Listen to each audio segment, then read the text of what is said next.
Ada yang suka bubur sumsum seperti saya dan keluarga? Dulu, waktu saya belum ketemu resep ini, saya merasa selalu gagal bikin bubur sumsum. Teksturnya masih bergerindil, kasar, gumpalnya nggak rata, dan rasanya juga kurang gurih. Tapi sejak pakai resep ini, wah, anti gagal deh, teman-teman bisa coba. Yang pertama, siapin 1 butir kelapa parut dengan 1 liter air. Dicampur, diremas-remas, dan kita ambil santannya. Langsung aja di panci tempat kita mau membuat buburnya, biar nggak banyak wadah. Di dalam panci sudah saya siapkan 1 helai daun pandan yang saya ikat. Untuk ampasnya sih biasa saya gunakan sebagai pakan ayam.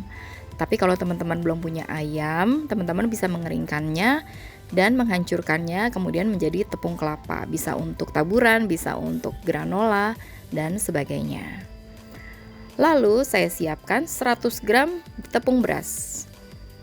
Nah, langsung aja tepung berasnya kita masukkan ke dalam panci berisi santan dan daun pandan. Tapi disaring dulu sebentar, memastikan kalau tepungnya benar-benar udah nggak ada yang bergerindil. Setelah itu, sebelum menyalakan kompor, 10 menit kita aduk dulu tepung beras ini di dalam santannya. Dengan begitu bubur ini akan homogen dan hasilnya juga lembut.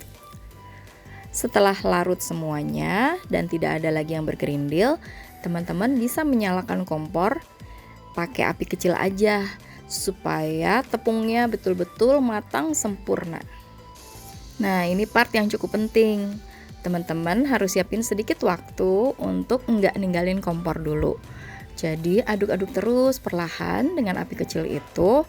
Kurang lebih sih nggak sampai 30 menit kok. Aduk-aduk terus, sekitar 10-15 menit dia akan mulai mengental. Tapi jangan matikan kompor sampai buburnya mulai meletup. Setelah itu baru kemudian bisa dimatikan kompornya dan bubur sumsumnya sudah jadi. Kalau hasilnya masih sedikit encer nggak masalah, karena ketika kita biarkan uap airnya terus keluar dan buburnya akan semakin mengental. Untuk topping air gulanya, saya menggunakan gula aren sebanyak 100 gram dengan air kurang lebih 100 ml. Kemudian saya kasih pengental sedikit dengan maizena, itu 1 sendok teh agak mumbung, agak penuh. Langsung aja dicampur sejak awal, lalu diaduk-aduk supaya maizenanya larut, baru kemudian nyalakan kompornya. Biarkan si gula ini matang sampai sempurna dan dia mendidih. Setelah itu udah langsung deh bisa digunakan. Hasilnya lembut banget, gurihnya pas, dan saya yakin anak-anak pasti suka.